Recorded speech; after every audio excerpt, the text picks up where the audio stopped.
Hey there, Capricorn. This is Seven Scorpion Tarot, and I want to welcome you to tonight's reading. So, tonight we are back on the hero's journey, and we are on the refusal of the call, which I actually think is really fitting for um, Capricorn, just being such a practical sign. And I forgot to pull out the devil card for this, so let's find that while I'm reading through these notes here. Because if I didn't sort out my thoughts, this would have been very, very scattered. Um, so this will be another significator reading, and it'll be the devil card because we are on the major arcana.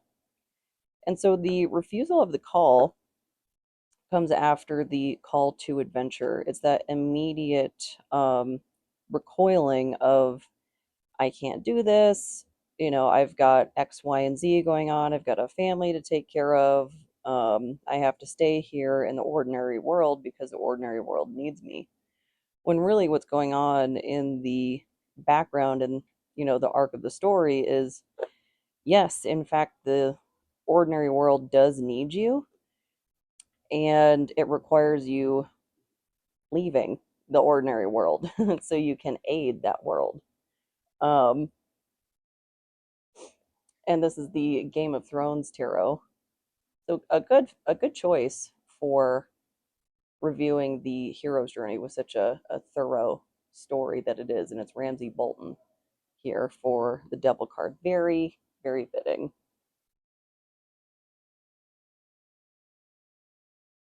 And just to follow up on the kind of classic example from Star Wars, because last we had talked about Aquarius and the call to adventure. That classic example is, when Luke he gets the hologram, from Leia that he's her only hope. And then, like in the same breath, in that scene, uh, what? Hang on, trying to go back. I haven't seen that in a while. Um, so it's Luke and Obi-Wan, and they're watching the hologram, and immediately Obi-Wan is like, Luke, you need to learn the ways of the Force. And Luke is like, no, I have to stay here. Like, I can take you as far as like the edge of this town or whatever, and then like I'm out. Like, I'll get you to where you need to go, and you're on your way. As we saw, things went a little bit differently. Um, but that initial like resistance feels very Capricorn because it's such a practical placement and so driven towards achievements. So that call to adventure, that's something that might break the mold, would be very scary to a Capricorn, um, or somebody with a very heavy Capricorn natal chart. Um, she said with a four placement stellium in Capricorn. Oh my God. um, and like that, I can just imagine the tug of war, the analysis paralysis, the hemming and hawing, all of that with like, say something got presented to you that was just, I don't know, like it just didn't fit the mold. Like it was just a little bit unusual of like, you're so used to going through like, I go through X, Y, and Z step. I'm supposed to get X, Y, and Z result, like very formulaic. And something that requires more flexibility. Thankfully, I have a three placement stellium in Pisces to lean on for that flexibility balance. And that's a big lesson for the archetype of like the headstrong mountain goat. So I got some notes here because I want to actually get into my birth chart and like how this relates because it's really interesting. And just the way this has played out in my personality and in my life, with never even knowing until like a year ago what a stellium was. I'd never heard that term, and it's just like multiple, three or more placements within a sign is what that means. And I have two, and I guess that's kind of unusual. Um, but the way these have expressed themselves in my life is really on the nose, and the way they also connect to each other's myths. Because my Capricorn stellium is in the 12th house, and Pisces is in the second house. So Capricorn and Pisces, and then Pisces and Taurus. A lot of connections and parallels between the Greek myths between those. So in Capricorn, I have the Moon, Neptune, Uranus, and Saturn. Capricorn's ruler. Um, and the way all that's expressed is like a very practical approach to emotions. Like I'm still, there's still part of me that is determined that I can think my way out of emotions. uh, and Neptune being in Capricorn, that can help reel in that Piscean nature and apply practical steps towards whatever goals I'm dreaming about. And kind of bring it back down to the ground of like, yeah, dreams are great, but also, and how are you going to get there? That's kind of an important, like, it's like the episode of South Park with the underpants gnomes, where they're like, step one, collect underpants. Step two, question mark. Step three, profit. Like, that's very Piscean. Uh, and Uranus, that's the revolutionary energy.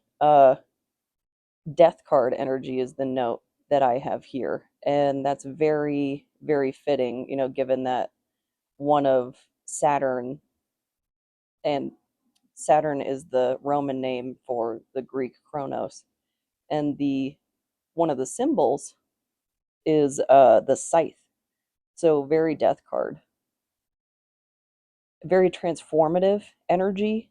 Uh, and that determined nature from Capricorn of I want my revolution, dang it. How do I get there? And one hoof in front of the other up the mountain until you hit the top, like unrelenting, and not even with like sight set on the horizon. It's like you're looking down at the ground and just like one foot in front of the other. Like it doesn't matter what's in front of you, you just keep going. And really, the most interesting and prominent placement, of course, is Saturn in Capricorn, its ruler. That is a very heavy placement in the unrelenting need to achieve.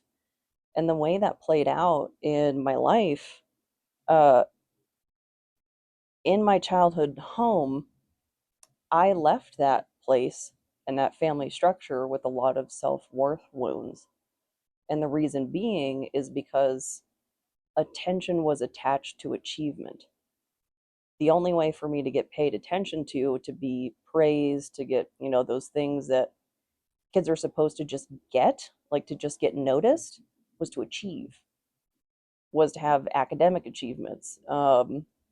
My artistic achievements, like, did not really get a ton of attention. Like, sometimes, yes. And I don't know, it was kind of weird. Like, I got more attention from one of my parents for like art they held on to well after I was out of school versus as when I was in school, like entering art into contests and things like that, when it was like really critical to get the praise because it was like weird later. And that was a really deep wound to go at as part of the therapy process and like support group and self-help books and like anything you can think of, like I had to put in the toolbox for that particular wound because that's really on a soul level. I can't remember which reading I was talking about it in, but there was a poem that I put up recently called the She Is Me. It's on the She Is Me playlist on the playlist tab. And in the description, I have the poem itself, and the playlist is the songs that are woven into the poem. And I thought it was really cool. Not a single person in my family said like a word about that poem when I wrote it a couple years ago. Uh, that was really, really disappointing to me that like these achievements, these academic achievements that I would like knock out of the park or whatever, those mattered because they could be translated into income. I don't know if that was like the reason, but it certainly felt like the reason. Like it was something that mattered. Like if it didn't produce some sort of livelihood or something, or if it didn't have like an end goal towards eventually being able to like generate income, it didn't matter. Uh, and I was very artsy when I was a kid. And I say kid like I'm referring to myself as a teenager.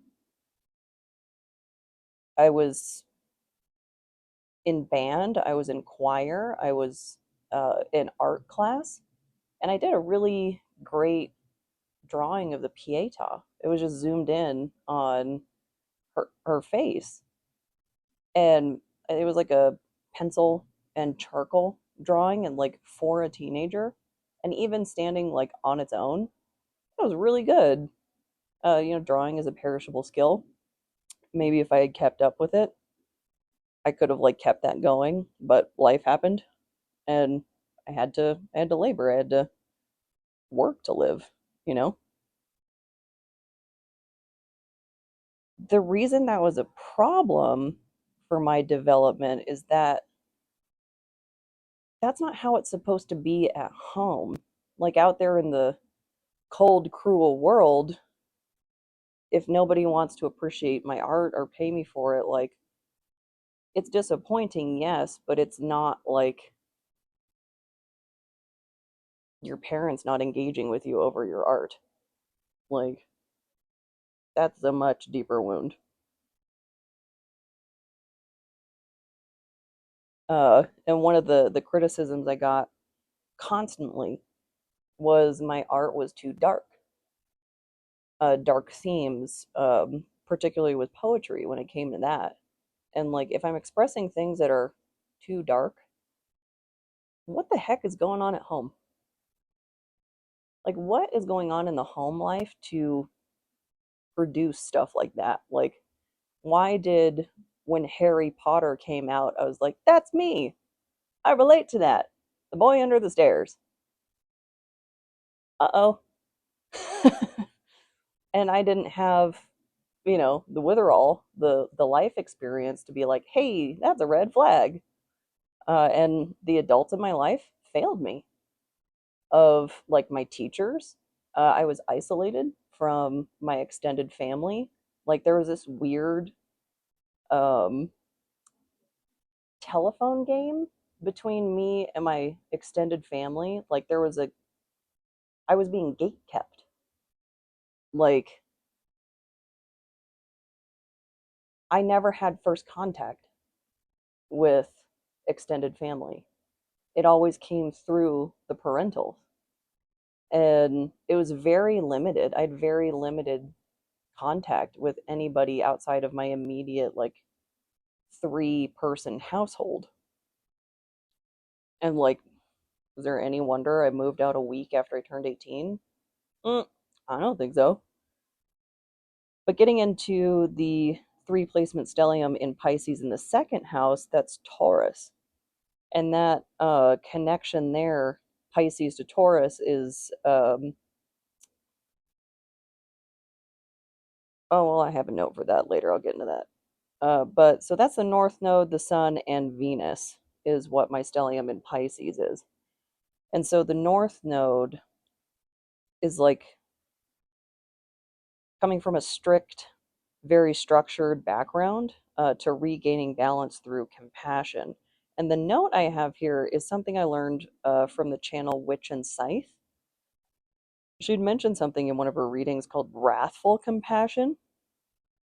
And that's very much the vibe that I've been embodying lately. That, like, I'm not just cussing people out. I might be leaning in a little too hard as I fine tune the not mincing my words. But if somebody is acting a fool and I just let them continue, that's not compassionate. That is not compassionate just to let them continue on without saying anything. You don't necessarily need to go straight at them, uh, but just like, oh no, it's fine. No, it's okay. No, it's not. It is not. And by doing that, they're being enabled to not only continue this behavior towards you, but towards other people. So that wrathful compassion enables you, or rather empowers you, to halt that process, halt the process of poor behavior. And ignorance is bliss. A lot of people are just blissfully unaware of what they're doing. It's up to them to resolve that. It's not up to you to teach them how to be. Um, One of the favorite phrases that I've heard is women are not rehabilitation centers for poorly raised men, or poorly behaved men. Rather, I think behaved is a better way to phrase that, because it's dragging other people into that may not belong there.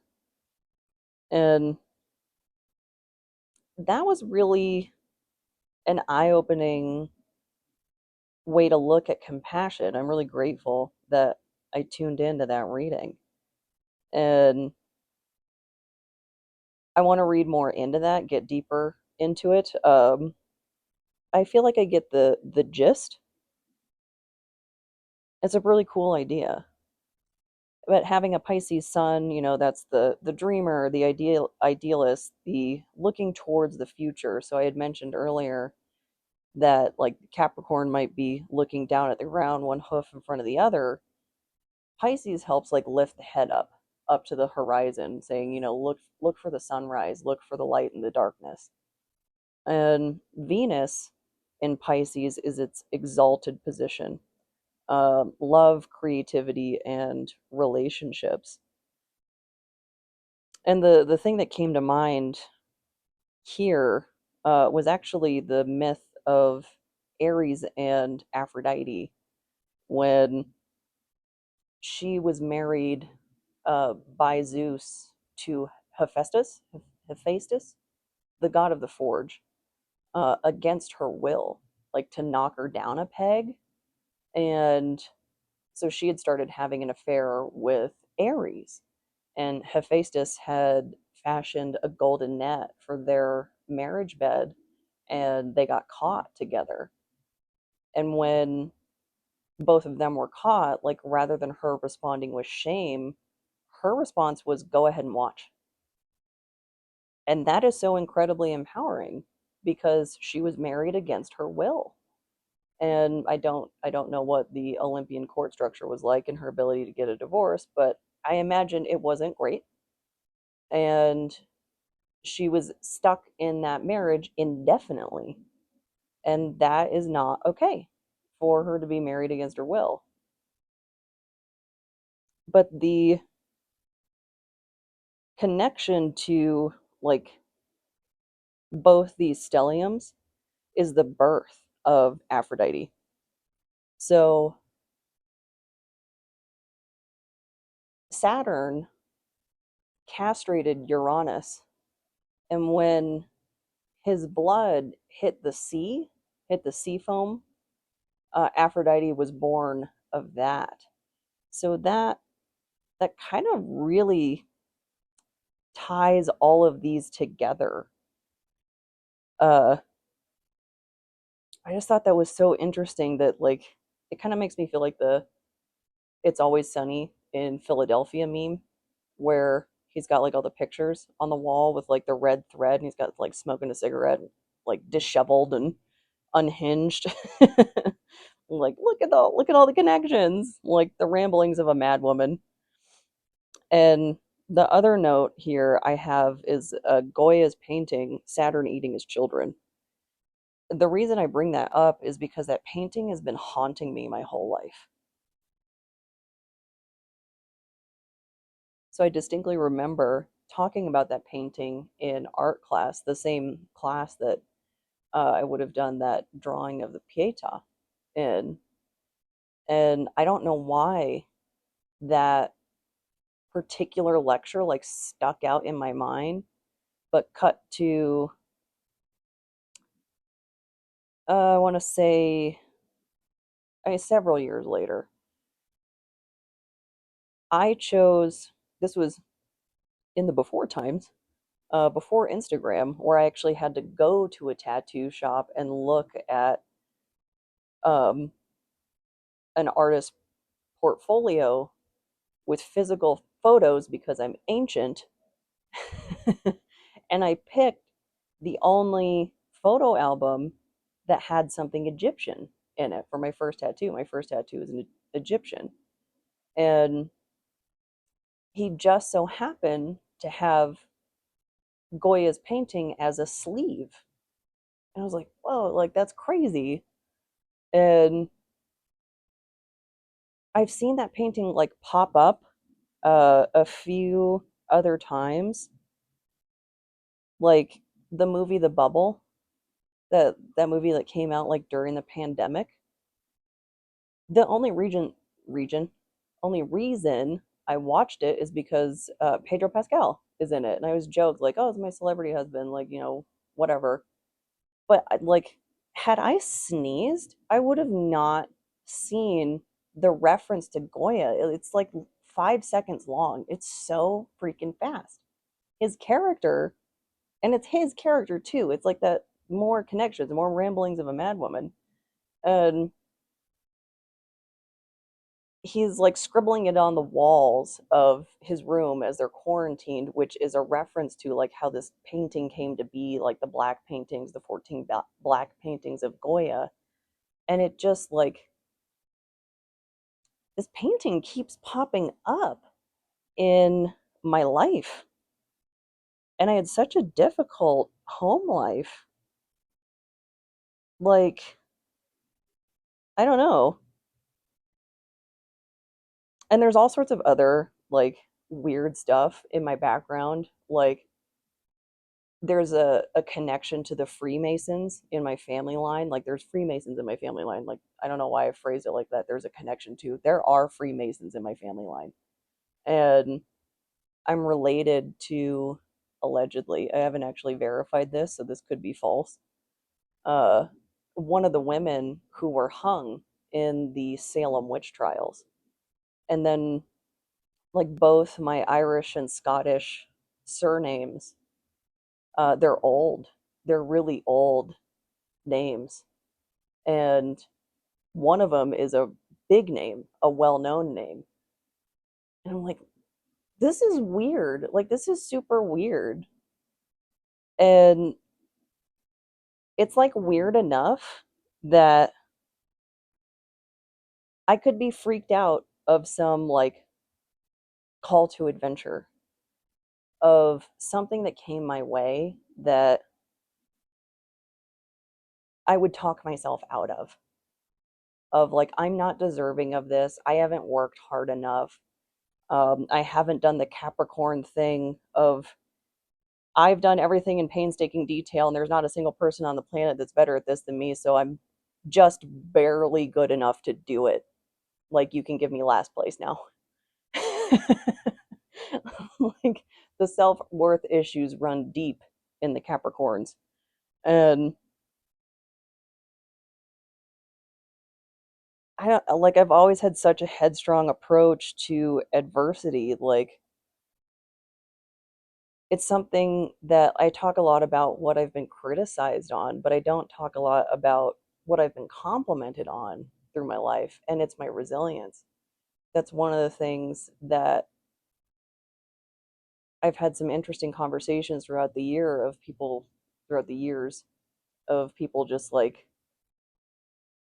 how'd you do it? Like how did you get through that? I'm like, I don't know, I just did.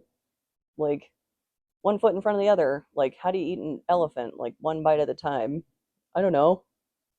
It's very mountain goat like mountain goat in nature. And but when something like really overwhelming happens, really daunting, I have a tendency to go straight at it. Like scythe in hand, Saturn is the ruler of Capricorn, and just go for it. But that's only when something like bad is happening. When something good is happening, I panic. I'm like, oh my God, this is the scariest thing that's ever happened. And it's not. It's not. It's just novel. I am so used to things going bad. I am so used to things going wrong.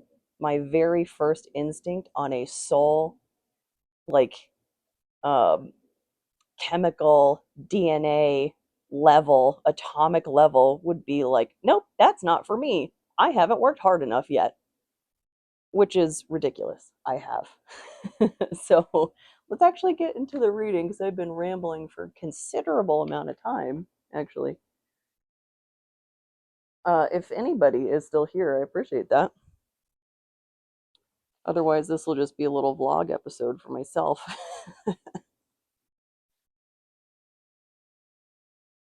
That's kind of the fun thing about connecting tarot to astrology and the hero's journey is how these like concentric rings like connect to you, the individual in the center. So the devil, and this will be the self, the personal shadow, the collective unconscious, ego, and persona, as per the usual. So we'll see what is that devil within us. I think I've talked about me enough. I want to see what's going on with you guys. Uh, is it an addiction? Is that what's keeping you held down? Self-limiting beliefs, just to kind of bounce off of that self-worth wounding? What might be making us refuse a call? Some sort of societal pressure? Like the thing that just came to mind was arranged marriages. I don't know why that came to mind. Six of coins. Okay. Uneven give and take. So this is in reverse. And that is Varus. Varys. Because in the upright, it's the scales have balanced. You have enough to give. So this is like you taking care of yourself first. You might feel like the devil, and you're not. You are not the devil for taking care of yourself first, for prioritizing yourself, uh, for let's say something like super awesome happens and you get some sort of windfall, right? I've heard of this, actually came up in my sociology class in college. I'll start shuffling for the personal shadow. And he was talking about how when people win the lottery, they have a tendency, like, not just to get hit up by their friends and family members of like, oh, you remember that one time I bought you a Starbucks? I need $500 for a car repair, right? but they'll get sued like by their neighbors trying to like swindle them out of any kind of cash that they possibly can. Um,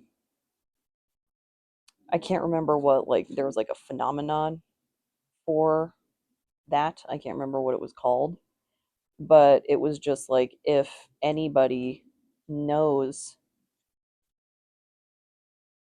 that you've won the lottery, it's like a huge risk to you. And for the life of me, I cannot figure out if someone, an individual, because I don't play the lottery, um, if an individual is spending like their private dollars to get like a lottery ticket privately at a gas station or whatever, 7-Eleven, like what have you,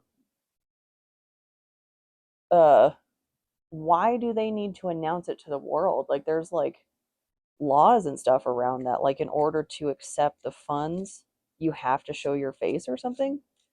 And there was one state that like doesn't require that that I recall, that the guy accepted the money in like a scream mask, in the ghost face mask. Um, ooh, Ace of Cups in reverse in the shadow. So that I feel like that's reinforcing what I'm talking about.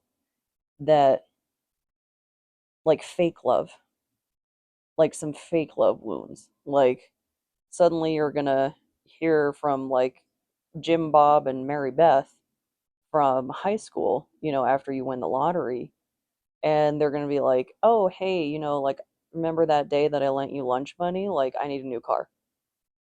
Like it's gonna be something stupid like that. And like this is a meme I saw a while ago. It was like Harry Potter, Harry Potter and the audacity of this bitch. Keep the fire, man. Like keep that in your heart. Uh, I think that is very apropos for the example at hand, and shuffling for the collective unconscious. But like the audacity of these people of suing their neighbors into oblivion because like things went well for them. Uh, I don't get it. I don't get it. Like live and let live, my guy. Like live and let live. People be peopling. Oh, people. This is why I stick to cats. Judgment in reverse. Okay. And in the collective unconscious. So skewed judgment, distorted judgment, cognitive distortions actually is what just came to mind if you're familiar with those. Cognitive distortions are something that show up in a variety of ways. The way I experience them are typically around trust issues, like right after some traumatizing events and whatnot. Uh, it would be like generalizations I'm making about men. And while it may be unfair to paint an entire demographic with that broad of a brush, it was completely understandable given what I had experienced that I didn't want to be in the same zip code as men. We live in the world we live in, and I don't have a mascara available to, a way to, unfortunately. But that could be what's going on in this. Like, if things have gone well for you and you're working through this wound of self, or cognitive distortion even of self, that if you put yourself first and you like, I'm going to show my age here, but talk to the hand of people who did you dirty in the past and now they're showing up, that they didn't want to be part of the work but they do want to be part of the result. They're is very likely a lot of people that are getting tertiary information about that, and they're just going to judge you. Enjoy your rewards anyway. Like, screw them. Who cares? Like, not everybody's opinion of you matters. Like, where were you? Where were you when I was completely alone? Like, hey, kitten. Yes, I'm rambling to myself. Eventually, other people will hear this. I know. She's not used to me talking this much. Come here, little pumpkin muffin. What are you doing? So we'll start shuffling for the ego. Is that right, kitten? Are you coming up here? Yes. Are you just trying to get me to move on to the next placement? Is that what the deal was? Mind the fire. You're flammable. Ooh, 10 of Cups in reverse. In the in the ego. So I would ooh, mind that tail, my dear. So 10 of Cups in reverse in the ego. If this was like a past, present, future, and this 10 of Cups came out reversed in the future position, it would be like a delay to reward. In the ego position,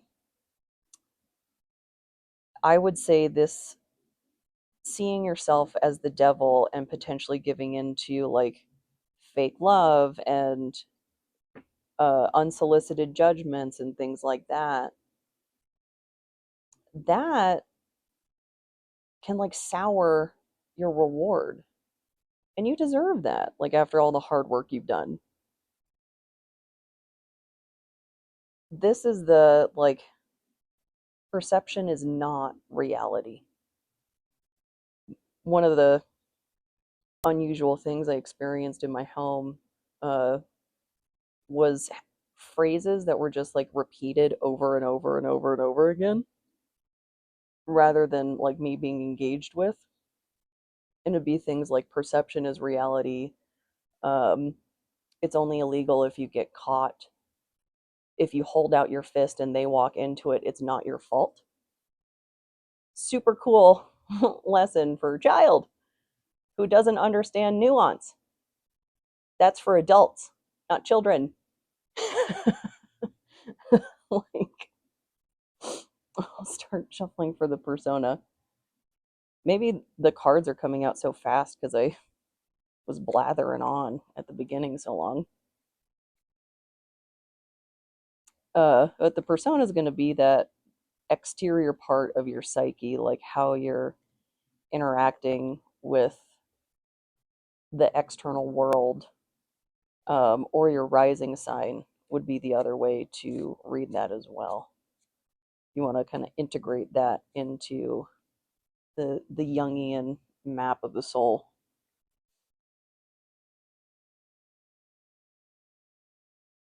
Yeah, those phrases were strange. Um, oh, and back to the achievement wound too, like and Star Wars actually, like full circle. It's like a John Mulaney bit. The master of callbacks. Uh, do or do not, there is no try. Not a super great lesson for a kid. Like, sounds good in a movie, in like its little vacuum in its universe, but that is not like try and try again unless you fail, then give up. What? How are you supposed to improve if you don't fail? That's a required part of the process. Like, trying sometimes is the best you can do that day, and that's okay.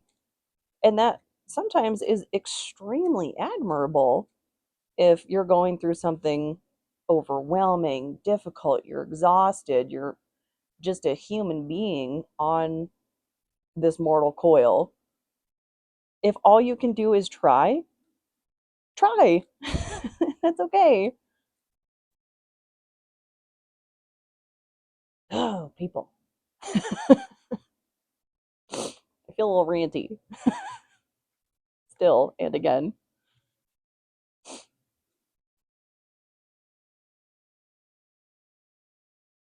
Like, I'm thinking back to all these like perfectionism issues that I've worked through. Uh and like no wonder I had so many. Like do or do not, there is no try. Like and like I supported a parent through their addiction and then I was getting in trouble because I wasn't getting good enough grades in the wake of that. What on earth do you expect from me? For real. For real. Because I was also working. Like, or I think I quit my job at that point. But still, I quit both my jobs. I'm sorry, both of them. Rage, righteous anger. Page of Spears. So the student of the mind out in the persona land. Okay, little miss, I need the table back. Please. Thank you. Uh, so since that popped out while I was kind of raging, that might be some like emotional metering to work on. The temptation with like a heavy Capricorn placement would be to bury it, sweep it under the rug, never to be seen or heard from again. Not healthy. Need to, at least in my case, lean into that Piscean stellium for balance there of, maybe during this heightened state, I need to lean into detachment a bit more or compartmentalization, putting it on the shelf for later and actually revisiting it later, like holding myself accountable, not just blowing it off as I am wont to do when it comes to my feelings. Uh, and also, like on the imagery on the card, the helmet's on the ground and the shield is kind of at rest, kind of leaning on the spear and whatnot. So some defenses down, but not all. Like a parade rest. I don't know if I'm using that term right, but it's like you have your tools available and you need to vent off steam off your dome. Otherwise, you're going to overheat. Like how I was talking about how I feel ranty and my emotional support animal showed up. Like recognizing when those wheels start to spin and with compassion too. And you don't need to engage in wrathful compassion at yourself in this instance. That's just regular compassion, Pisces compassion. Right, kitten? Yes. Thank you. Thanks for the reminder. Uh, and because it's hard. It's hard to learn how to regulate emotions, like, especially if you had emotionally immature parents who not only didn't give you good examples of what to look up to, bad ones, actively bad ones, actively harmful, not only to you, but the people around you if you emulate that behavior. And that takes a lot of working through. So when you do all that work and you get a reward for it, you are not the devil for enjoying it. You are not the devil for, if you get some sort of windfall, you take care of your debt first. You go to the dentist for the first time in 2 years first. You replace your eyeglasses, you replace your tires, like more than one at a time. Like that's what I do. I have a front wheel drive car, so I can get away with it. Uh, and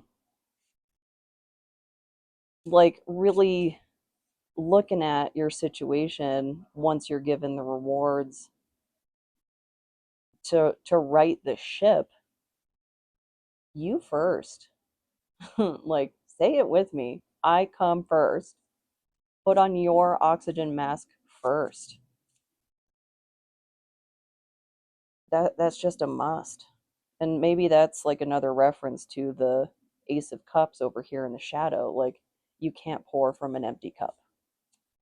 I mean, you can pour air from it if you're going for like a whole mime thing, but if you're not, might need some actual liquid in there. And this is the Lunar Nomad Oracle. Ooh, and we've got the Rider. Okay.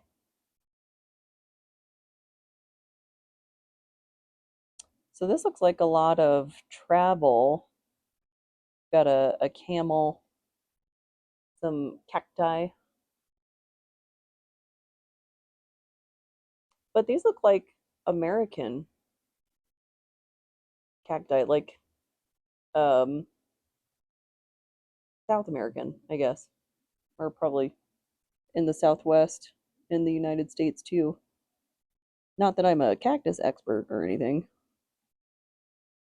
but I feel like the really tall ones are like that's what we have here. And then this bridge, I don't know what bridge that is, but it's a woman there in the background with like the headscarf, not a hijab, but just like a scarf over her head. Very determined look out to the horizon. So looking forward, and it's card number one. So the start of something, maybe the other side of this reward, or like the other side of this journey is where the reward is, and like it's starting something new. So that like the death energy that we were talking about at the beginning is like you're now into the rebirth part.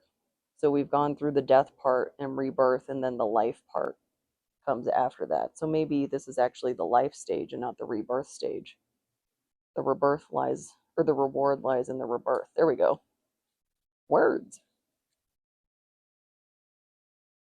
We'll see if we can get a song or activity here to maybe shepherd us through. I mean, if you're going on a long journey or something, a playlist is a must. I remember back when I had my truck and I had a glove box filled with cassettes. The Black Album by Metallica was something that had to get replaced at least once. Ooh, Laid to Rest, Lamb of God. So more death energy. Kitten, stop. That's my charger. You have a million toys. Literal million. Damn it. So yeah, Laid to Rest. Definitely a banger. Saw them with Kill Switch Engage many moons ago. So maybe there's something in the lyrics specifically for that, like beyond the theme of the death energy, of the Saturn energy. And this maybe this is representative of a Saturn return for you, of the first one's in your 30s, next one's in your 60s, and if you're lucky enough, it'll be closer to 90 for the third one. Haven't heard of anybody going through a fourth, but who knows? There's a first time for everything. So, but overall, I hope this helps. I hope this resonates, and if it doesn't, I hope the next one does. Thank you so much.